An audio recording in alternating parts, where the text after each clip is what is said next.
Quand Jésus s'assit à table avec ceux que la société repoussait, il n'était pas indifférent à leur odeur, à leurs failles, à leurs erreurs. Il se tenait là, au milieu d'hommes et de femmes marqués par la honte, et il tendait la miséricorde comme un pain chaud.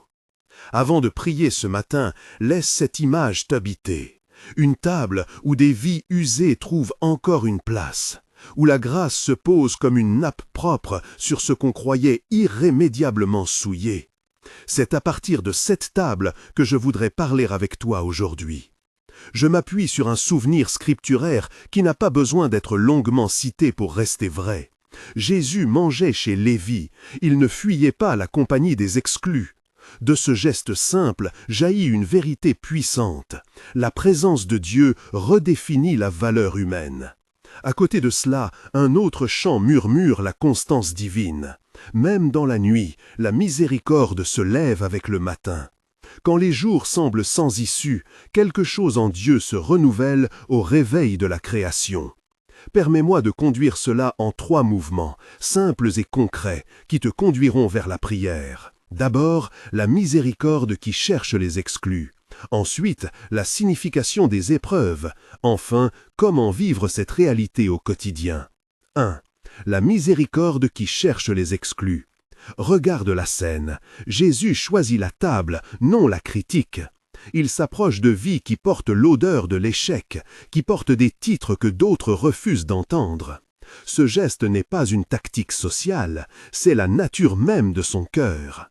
Quand tu te sens rejeté, invisible, inutile, sache que la première réponse de Jésus n'est pas la condamnation, mais la table tendue. Il n'attend pas de correction préalable, il s'assoit, il écoute, il accueille. Sans cette table, le bois usé sous la main, la chaleur d'un pain partagé, le murmure de voix qui retrouve un rythme après le silence. L'exclusion laisse des plaies, et la grâce ne les ignore pas, elle vient les visiter. Si tu portes aujourd'hui une honte qui te sépare des autres, imagine-toi déjà convié. La miséricorde t'appelle par ton nom, même si tu ne l'entends pas encore clairement. Il y a une bonté qui ne calcule pas ta pureté avant de t'inviter. 2. Le but des épreuves. Qu'est-ce que la souffrance nous enseigne ? Elle nous révèle d'abord nos limites, ensuite elle aiguise la dépendance. David, dans ses psaumes, parle d'une douleur qui affine plutôt que d'une ruine définitive. La souffrance n'est pas toujours punition, parfois elle est laboratoire de foi, creusée où se purifient les motifs du cœur. Lamentation nous rappelle, d'une voix rauque et vraie, que la fidélité de Dieu ne s'épuise pas, ses compassions se renouvellent chaque matin. Même après la nuit la plus longue, il y a un point de lumière. Imagine la tempête sur le lac, le bateau secoué, les eaux furieuses. La tempête n'est pas conçue pour détruire la foi, mais pour révéler qui tient encore ferme. Si tu traverses une vallée aujourd'hui, ne t'arrête pas à l'explication immédiate. Cherche la main qui te conduit à travers. Les blessures peuvent devenir des portes vers une intimité plus profonde avec Dieu, non parce qu'il aime notre douleur, mais parce que la douleur nous réduit à l'essentiel et nous rend plus disponibles à recevoir miséricorde. 3. Réponse pratique. Vivre la grâce et la mettre en pratique. Qu'est-ce que cela change dans ta journée? 3 gestes concrets. Reconnaître ta condition, te rendre à la table, devenir toi-même une table pour d'autres. Reconnaître sa condition, ce n'est pas se complaire dans le péché, mais cesser de jouer à l'autosuffisant qui n'a besoin de personne. C'est déposer la façade et dire « j'ai besoin ». Cette phrase, courte et humble, ouvre la porte à la guérison. Se rendre à la table, c'est accepter l'invitation de Dieu à la proximité. Cela peut prendre la forme d'un simple acte, confier au Seigneur le nom d'une douleur, d'un regret, d'une relation brisée. La table de Jésus accueille les fragments de vie. Elle ne demande pas d'abord à ce que tout soit en ordre. Devenir une table, enfin, c'est tendre la grâce à ceux que l'on croise. Cela peut être discret, un mot, une présence, un repas partagé, une lettre. Souvent, la personne qui a reçu la miséricorde la garde comme un trésor. La vraie maturité est de la partager. Avant de passer à la prière, laisse émerger une image. Le matin après la tempête. Le soleil perce, l'air sent l'herbe mouillée, les volets tremblent encore, mais la maison tient debout. C'est ce matin-là que le chant des compassions se renouvelle. Si tu veux, ferme les yeux un instant et prends la respiration de ce matin. Sens la paix qui suit la pluie, la certitude silencieuse que, malgré tout, tu n'es pas seul. Il est temps maintenant de mettre en mots ce qui pèse dans ton cœur. Je t'invite à te joindre à moi dans une prière qui va du souffle de louange à la dépossession, puis à l'intercession. Nous parlerons comme des enfants qui vont vers le Père, avec confiance, avec vulnérabilité, avec l'espérance que sa grâce nous trouve. Seigneur notre Père, nous venons vers toi. Nous venons comme nous sommes, fatigués, parfois honteux, parfois incrédules, mais aussi avec un désir ardent de te connaître davantage. Tu nous as montré un chemin à travers celui qui s'est assis à la table des exclus. Nous te remercions pour cette faveur qui ne juge pas d'abord, mais accueille. Nous te louons pour la tendresse que tu portes à ceux que le monde ignore. Père, nous confessons nos résistances.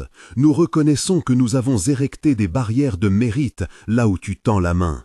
Nous avons pesé nos fautes et celles des autres. Nous avons enregistré les offenses et pris pour mesure la froideur de nos jugements. Pardonne-nous.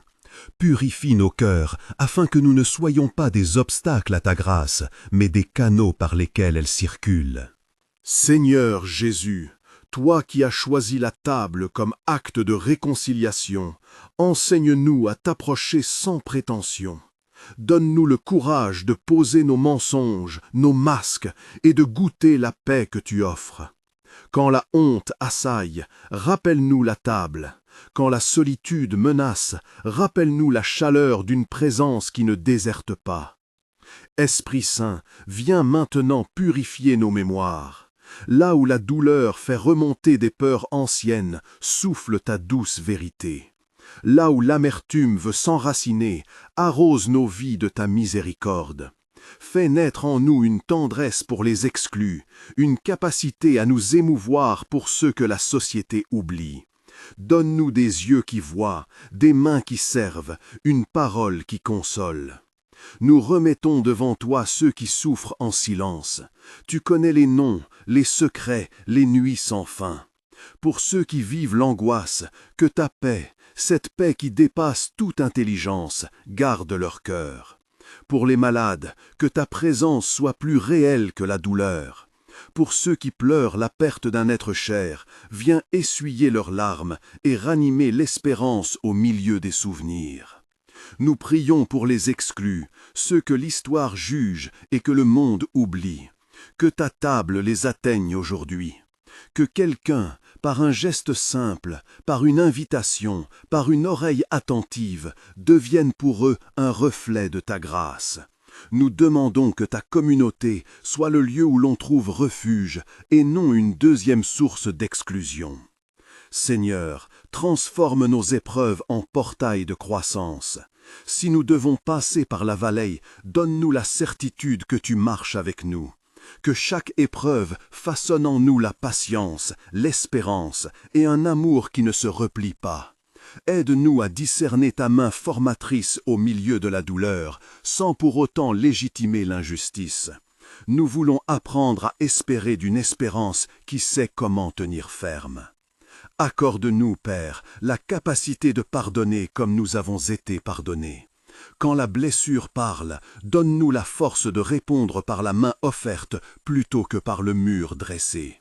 Que notre foi ne soit pas une forteresse qui exclut, mais un foyer qui accueille. Nous déclarons notre confiance en ta fidélité. Tes compassions ne sont pas épuisées, elles se renouvellent chaque matin. Aujourd'hui, nous choisissons de nous lever avec ce matin-là. Nous choisissons de croire que, malgré nos nuits, quelque chose en toi se renouvelle pour notre bien. Fortifie notre espérance, renouvelle notre courage et fais fleurir la joie en nos cœurs. Seigneur, bénis ceux qui tendent la main aux oubliés. Que leurs gestes, qu'ils paraissent petits ou grands, portent des fruits de consolation. Multiplie les bras qui servent, les voix qui intercèdent, et les tables ouvertes où l'on peut poser ce qui pèse. Nous te confions aussi nos choix quotidiens. Aide-nous à reconnaître la miséricorde quand elle se présente, à la recevoir sans honte et à la restituer à notre tour.